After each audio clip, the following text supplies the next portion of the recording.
What if the truth was never meant to be seen? The internet is on fire after a mysterious hacker released the full, uncut footage of Menglong's final moments, a video so disturbing it shattered everything we thought we knew. What really happened before the lights went out? Who paid $100,000 to keep it buried?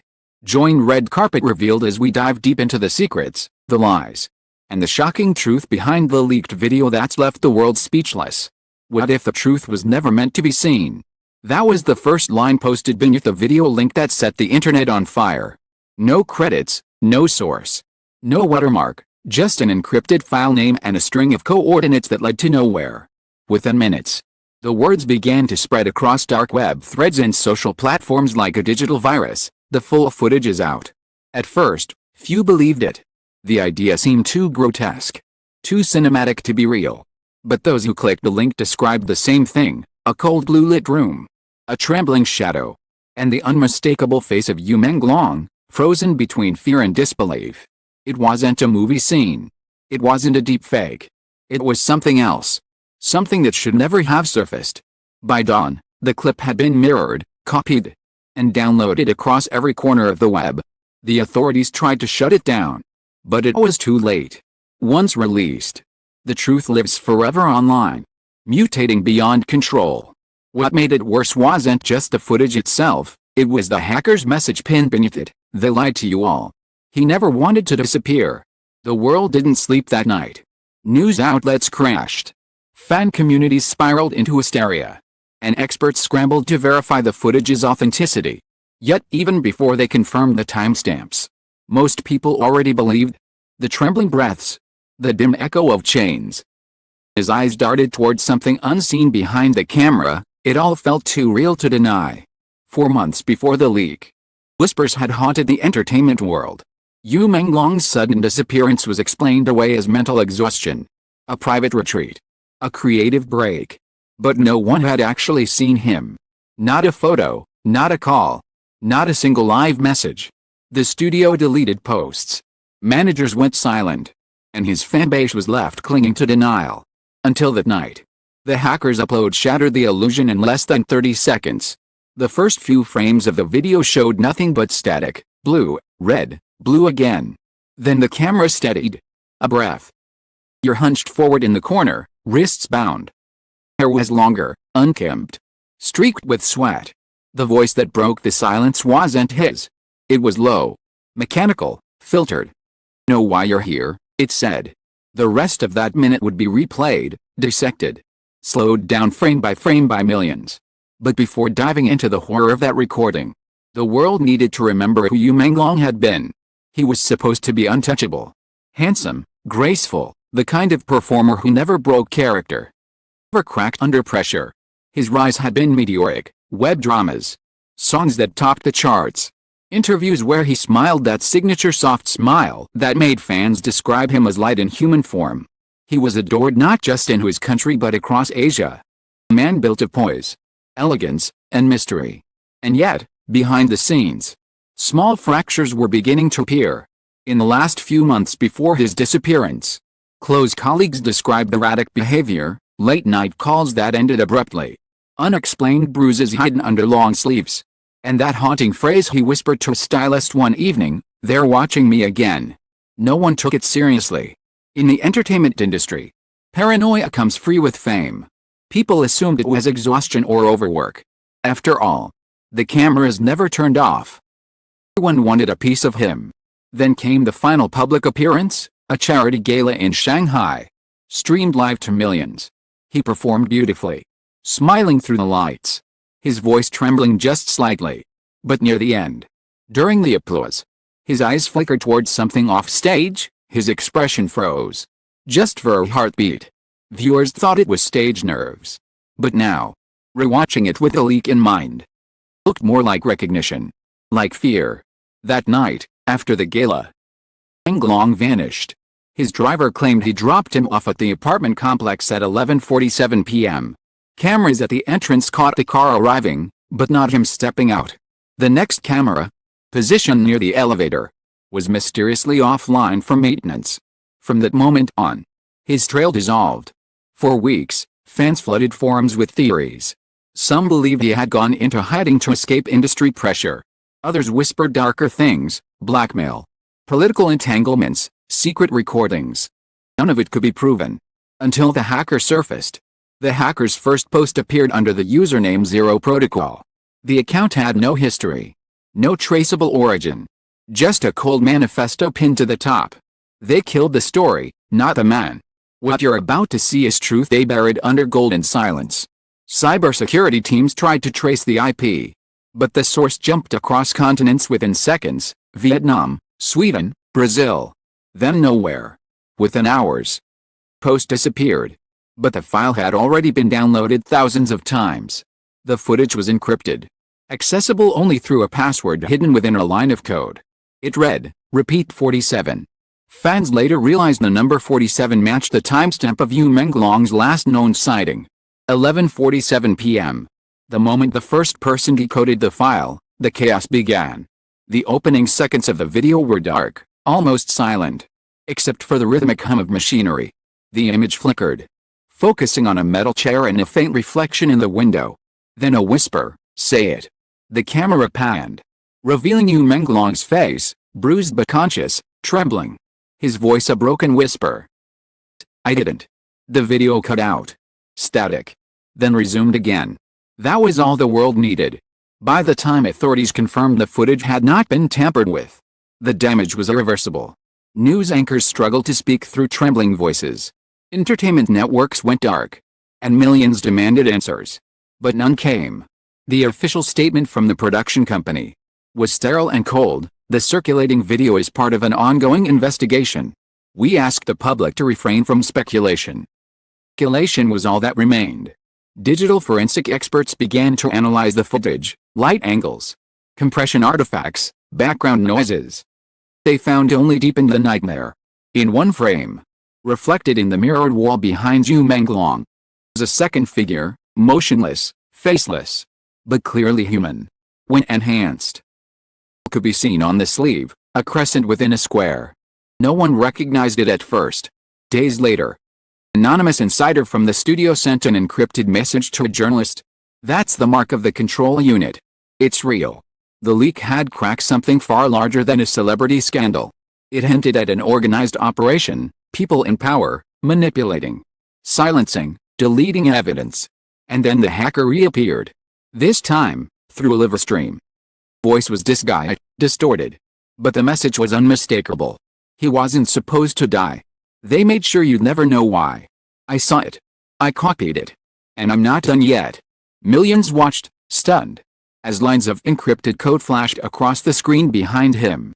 Data files, timestamps, names. Then, blackout. The stream vanished.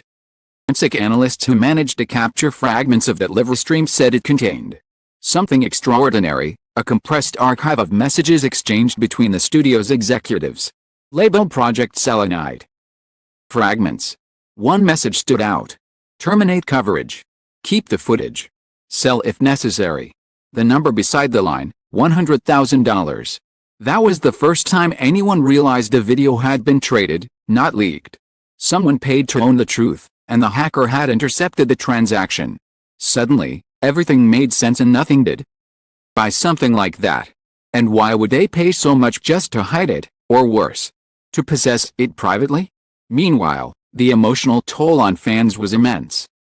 Light vigils flooded social media. People played his songs as tribute. Some refused to believe the video was real, clinging to the idea that it was all an elaborate hoax. Others saw something deeper in his eyes during those final moments: acceptance. The kind that comes when there's no escape.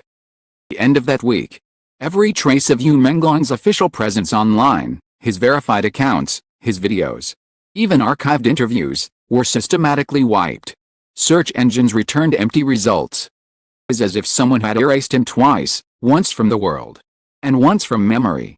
Yet the leak kept spreading, resurrected again and again by anonymous uploads. No matter how many takedowns occurred, another mirror appeared, like a ghost haunting the web. Behind the noise, one truth pulsed quietly through the chaos: someone had tried to silence him, and failed. Journalists began digging into his last known contracts. Cancelled drama project. A lawsuit sealed in court. Payments wired through offshore accounts. The deeper they dug, the stranger it became. One journalist described it as a black hole that eats everything connected to it. Then came the message, this time sent to 3 reporters and 2 anonymous fan accounts. It contained a single sentence and an attachment. Want the rest? Meet me in the code. The attachment was a scrambled audio file. Its waveform shaped like a heartbeat. When decrypted, it revealed coordinates, geographical, to an abandoned warehouse on the outskirts of Seoul. It had been shut down for years, but surveillance cameras captured flickers of light inside the night after the message appeared. Nobody knows what was found there, or who went. But the next morning, a new file appeared online. Same username. Tone. Different message. Part 2 begins now. And with that, the world held its breath. Words appeared not on the dark web this time, but in plain sight, a ghostly post uploaded on multiple mainstream platforms simultaneously. No user profile, no traceable link. Just a black screen fading into a new video file. Longer, clearer, and infinitely more disturbing. The hacker had returned, but this time, he wasn't just leaking, he was telling a story. The second video opened with silence. The faint hum of electricity.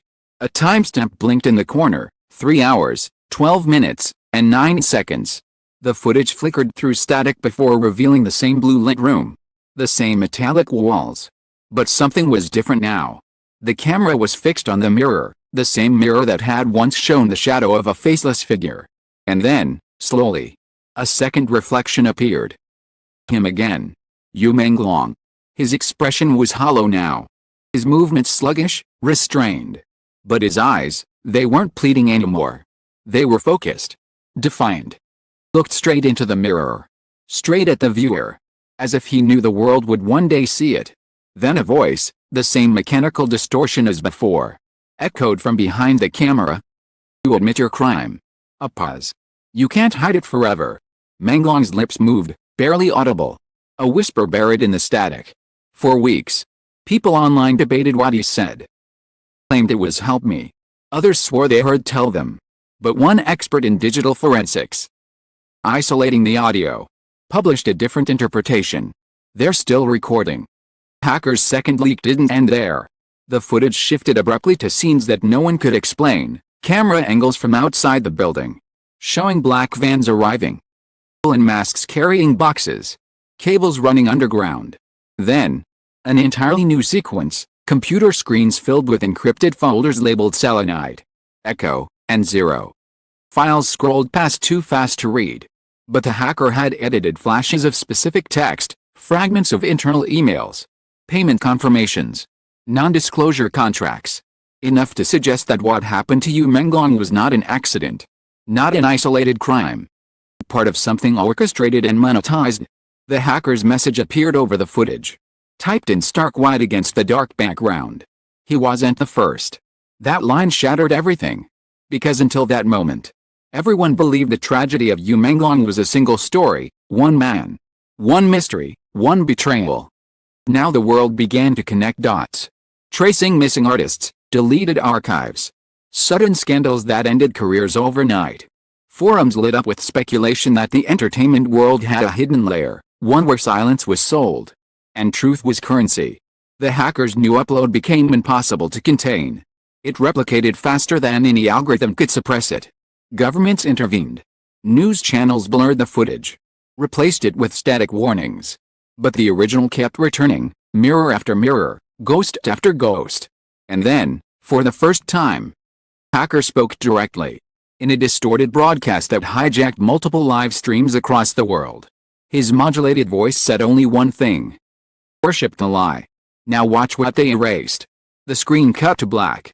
Then, slowly, a list of names began to appear, industry figures, executives, media companies, each name fading in and out. Followed by a number.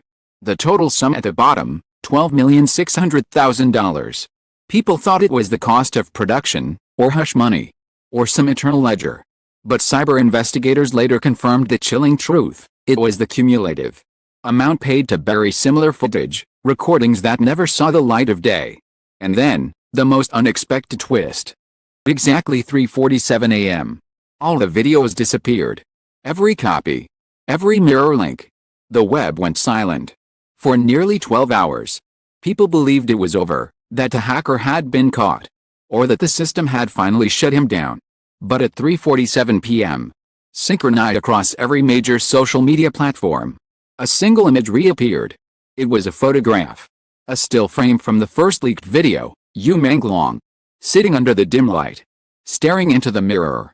But now, something new had been added, a faint reflection behind him. Perfectly clear for the first time. Face. A man's face. People froze. It wasn't the hacker. It wasn't a stranger. It was someone the public knew all too well, a senior figure from the studio. One who had publicly mourned Menglong's passing months earlier. Tears streaming down his face during press conferences. The revelation spread like wildfire. Hours, reporters camped outside his mansion. The man vanished before dawn. That was the moment the story left the realm of speculation and entered history. The truth, no longer a rumor, became undeniable, a conspiracy woven deep into the industry's core. Still, questions lingered. Who exactly was the hacker? And why risk everything to reveal this? Days later, an anonymous journalist received an email from a temporary server. Subject line, "You're looking in the wrong place." Attached was a small text file.